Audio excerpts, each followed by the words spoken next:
Everyone, it's Ashar. Welcome back to my channel. Welcome to Summerween Part 2. In case you missed Part 1, I picked up my entire life and moved to Florida.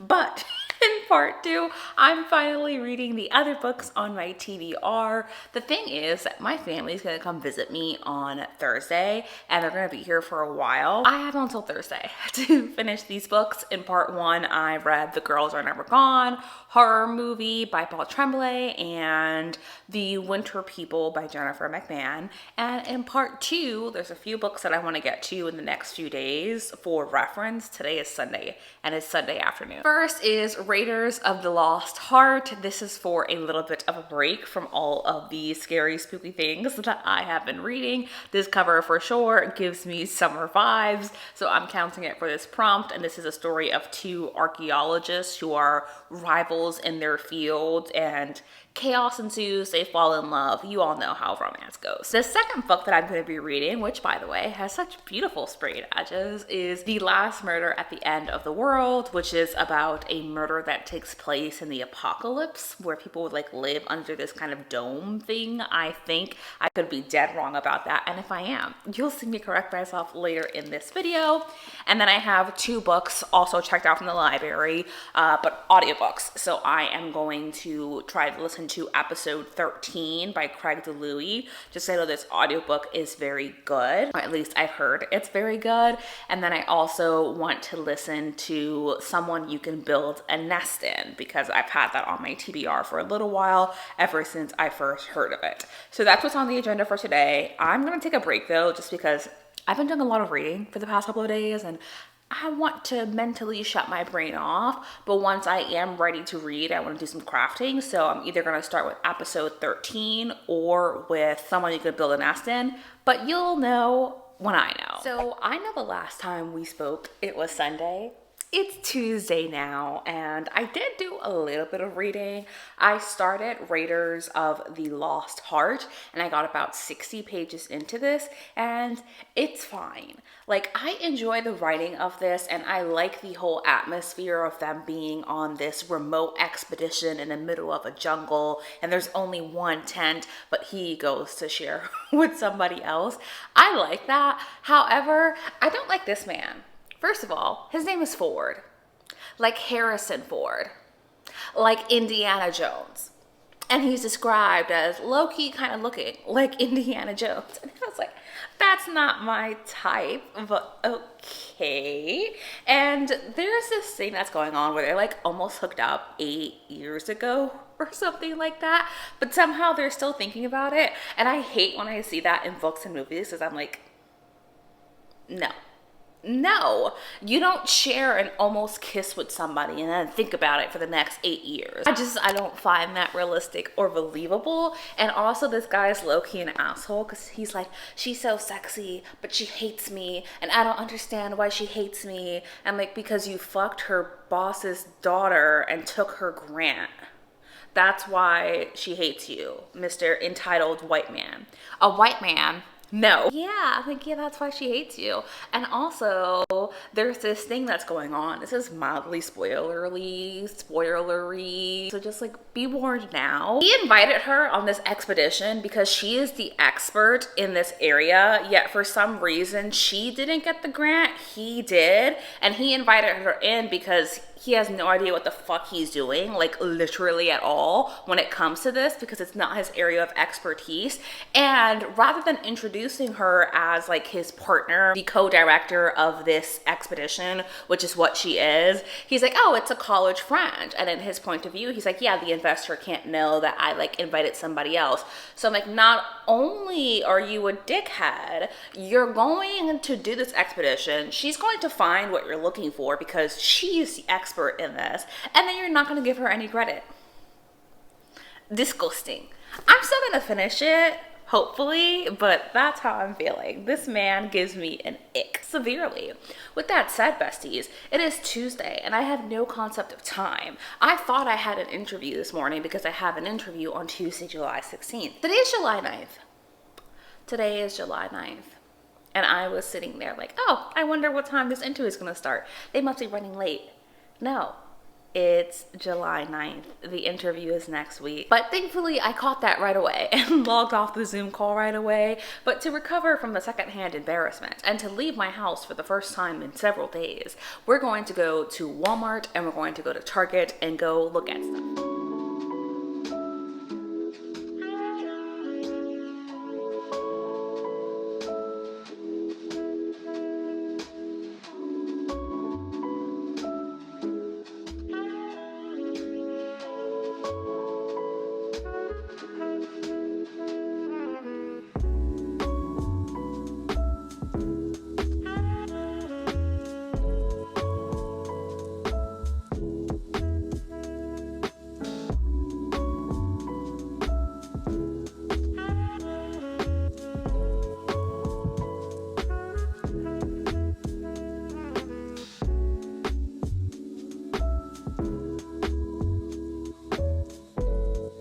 I don't think I'm actually gonna purchase any book, even though there is a buy two get one free sale going on.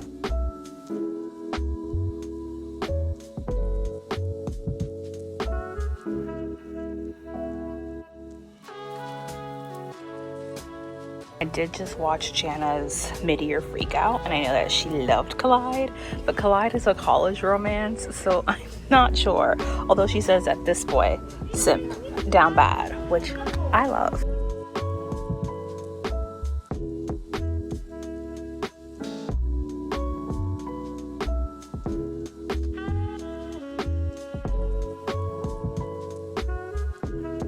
I just feel like my book collection is complete.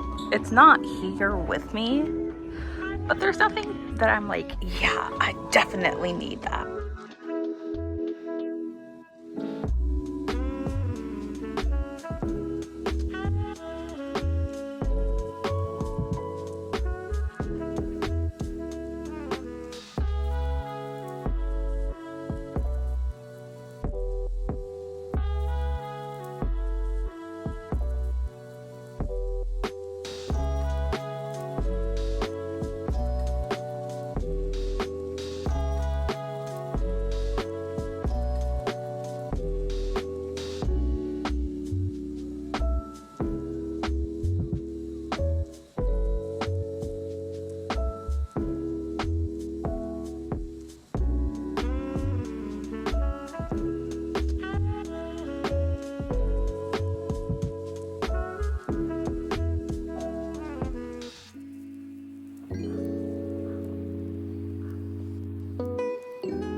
Oh my gosh, I started The Haunting of Velkwood because I saw Kayla really like this and it was on Everend, and I was like, okay, fine, I'll read it too.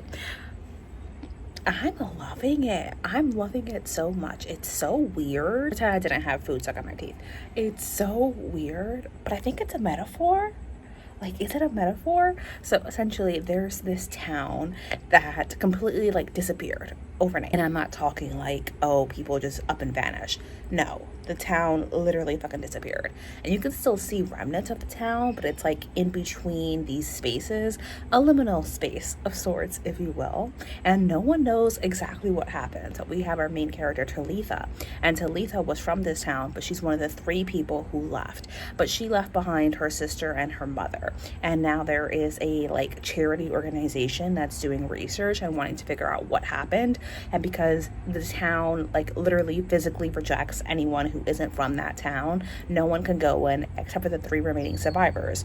And Talitha is the only one who agrees. So she's in, and I'm like not even a third of the way through, but when I tell you, I'm obsessed. And I was gonna tell you what happens. I can't tell you what happens, but I think it's a metaphor for like getting stuck in your past and like not being able to let go of your mistakes, and how quickly that can rob your present and your future. And I'm just like live, laugh, loving. There is this character, I think his name is Jack, although I don't remember. He's the lead researcher, the guy who got the grant to go and do this work. And something just happened where I was like, that's crazy. But also, I suspect that Jack has deeper connections to this town than he is letting on. And I think that Jack's aunt was a resident of this town. I can't say that for sure, but that's kind of where my suspicions lie. So I'm going to continue listening to this, and then I'll see you with an update, because right now I think I'm about a third of the way through. I have one thing to say, and that is you cannot tell me that this doesn't have sapphic undertones. You can't tell me these 2 women were not in a relationship and not saying so in so many words. You cannot convince me otherwise. I want to see where this goes, but I'm still really loving it. And I'm loving the whole metaphor for getting stuck in your past. I don't know how to say this. Like, they're dealing with trauma. So it's very much like focusing on that and continuing to revisit their most traumatic memories, even though this town is real in this story. I really do think it's a metaphor. But yeah, like, you cannot convince me this is not queer. I told you it was gay. I knew it. When you wake up next to him in the middle of the night with your head in your hands, you're nothing more than his wife. Me when the book is gay. Me when the book is gay. I'm obsessed. I love it so much. And there's like this moment that happened where I was like, yes, bitch. That's right. That's fucking right.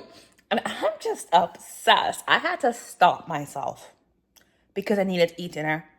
And I was going to sit on my balcony all fucking night and finish this book. I have less than an hour left. I am literally forcing myself to stop, to sit down, eat my dinner. I'm going to go right back out on the balcony to color and listen to this audiobook. I would time lapse it, but there's enough time lapses here. So I'll see you when I finish this.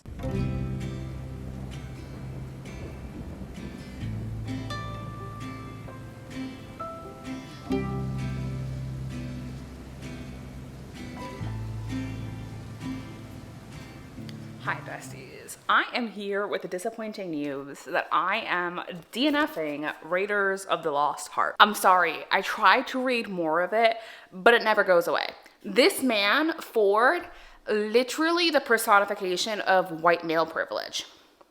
He is so fucking arrogant and entitled, literally bases all of his research and this expedition off of her work, and then doesn't want to give her credit for it. And it's just like, I don't understand why you're upset. I only utilized my white privilege and weaponized it against you, and then made myself the expert in this field based off your work. Let's have sex. Disgusting. This man ranks as one of the worst fucking characters I've ever read. And this is a romance, so that does not bode well. If I had continued to read this, I would have given it 2 stars, which is really a shame because our female character, Corey, is a badass. I wanted to read about her. And usually I love dual point of view when it comes to romances, but in this case, we did not need to hear Ford's thoughts.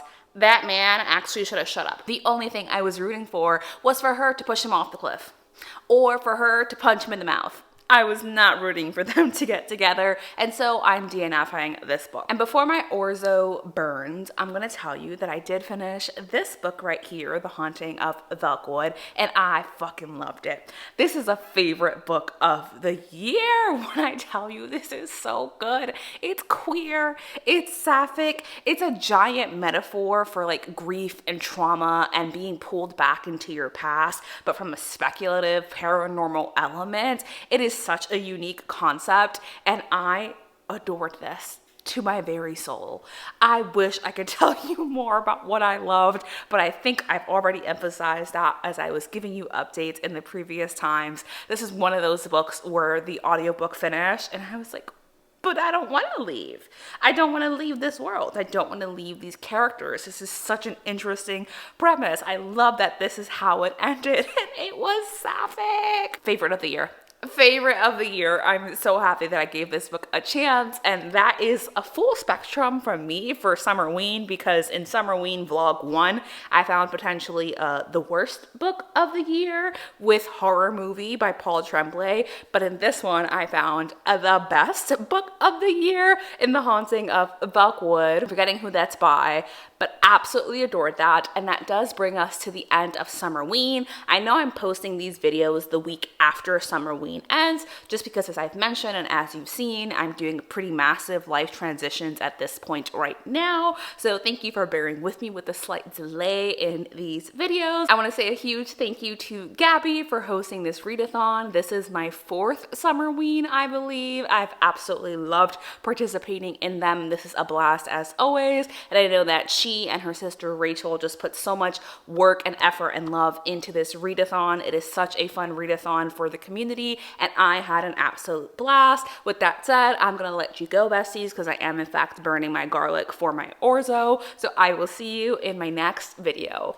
Bye!